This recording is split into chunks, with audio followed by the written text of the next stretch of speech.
Hello everyone, welcome back to this channel. Today we are diving into a fascinating and often misunderstood topic.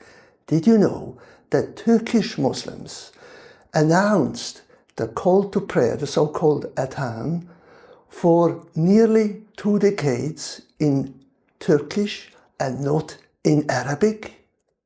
Let's uncover surprising differences between Arab Islam and Turkish Islam. The differences between Arab Islam and Turkish Islam.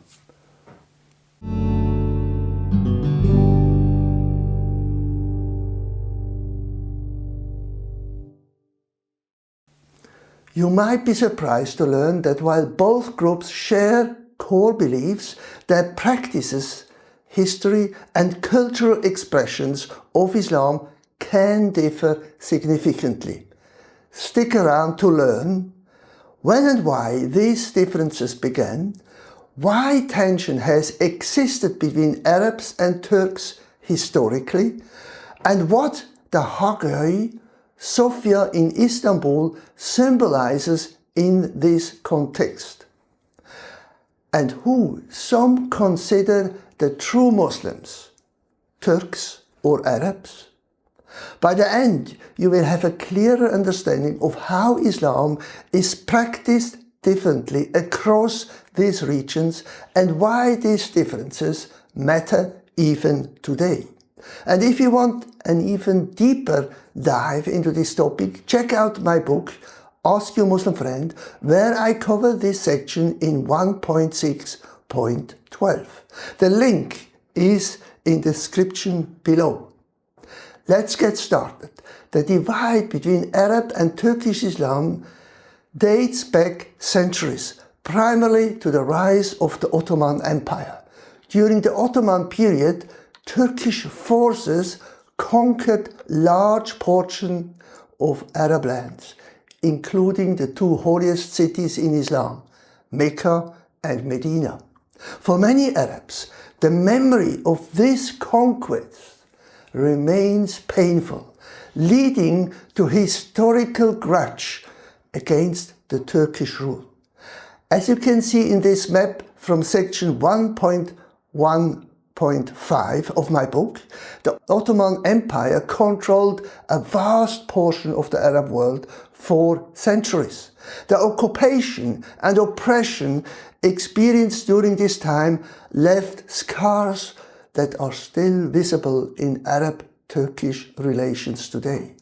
While both Arab and Turkish Muslims are predominantly Sunni, their approach to Islam law differs. For instance, I once attended a Friday prayer service in a Turkish mosque and was surprised to see how different the atmosphere and practice were compared to an Arab mosque I had visited earlier.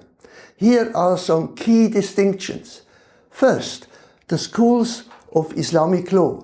Turkish Muslims typically follow the Hanafi school, known for its more flexible and rational approach to Islamic jurisprudence. Arab Muslims often follow the Shafi or Hanbali schools, which can be stricter, especially regarding punishments. Secondly, the prayer language debate. Arabic is traditionally the universal language of Islamic prayer. However, Turkish Muslims have questioned this, arguing that prayer in Turkish allows for greater understanding. Did you know, between 1932 and 1950, the Turkish government mandated that the adhan, the so-called call to prayer, be recited in Turkish instead of Arabic. Thirdly, alcohol consumption. While alcohol consumption is generally prohibited in Islam, Turkish Muslims tend to have a more relaxed attitude, especially in more secular or tourist-heavy regions. What do you think? Should prayer always be conducted in Arabic, or is it okay for Muslims to pray in their native language? Let me know in the comments.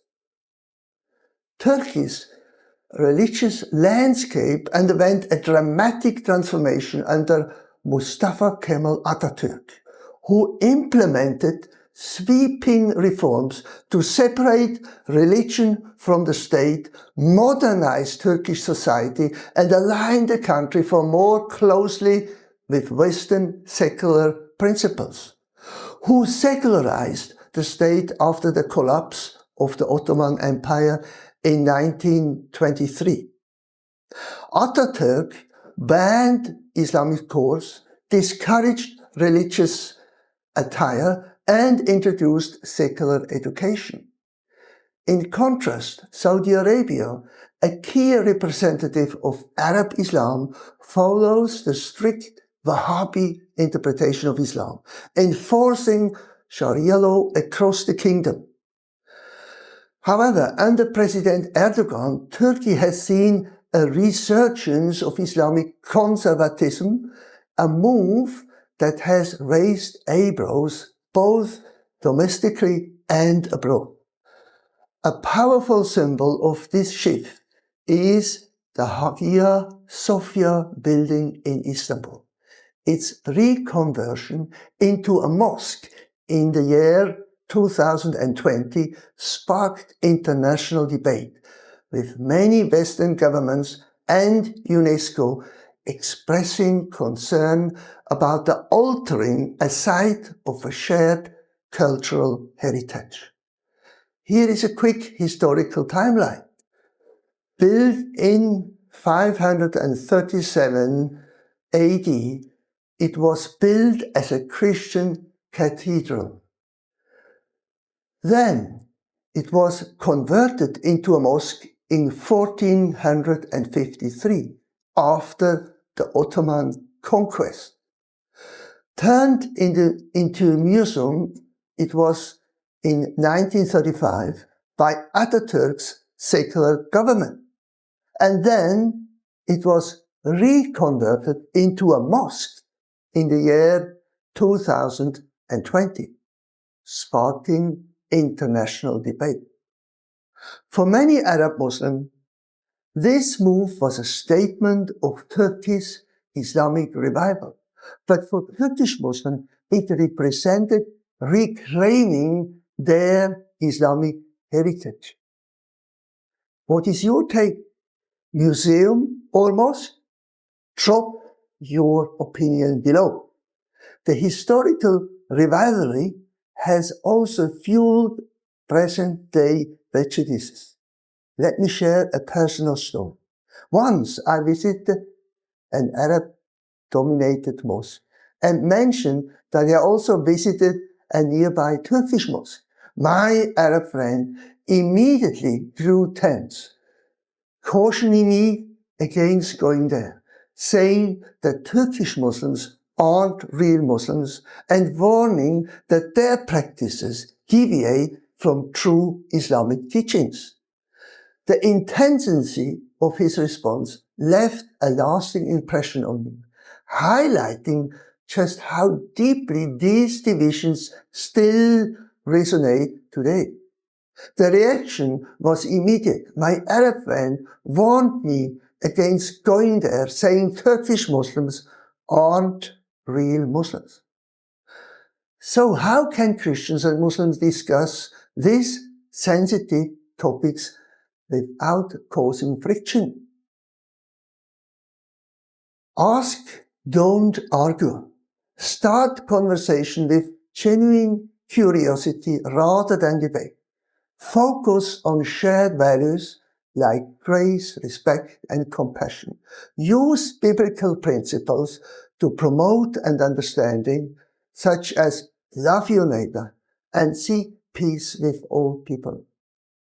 Understanding these differences doesn't just satisfy curiosity. It helps us engage with our neighbors more emphatically. Let's continue to build bridges through open, respectful conversations and learn from one another's experiences. What do you think? What defines true Islam? How should we view the Ottoman occupation of Arab land? Should prayer only be in Arabic? Share your thoughts below. If you enjoyed this video, like it, comment and subscribe for more fascinating content on history, religion and culture. And don't forget to download my book Ask Your Muslim Friend for more insights. It's available for free on our website. Thanks for watching, and until next time, take care and God bless.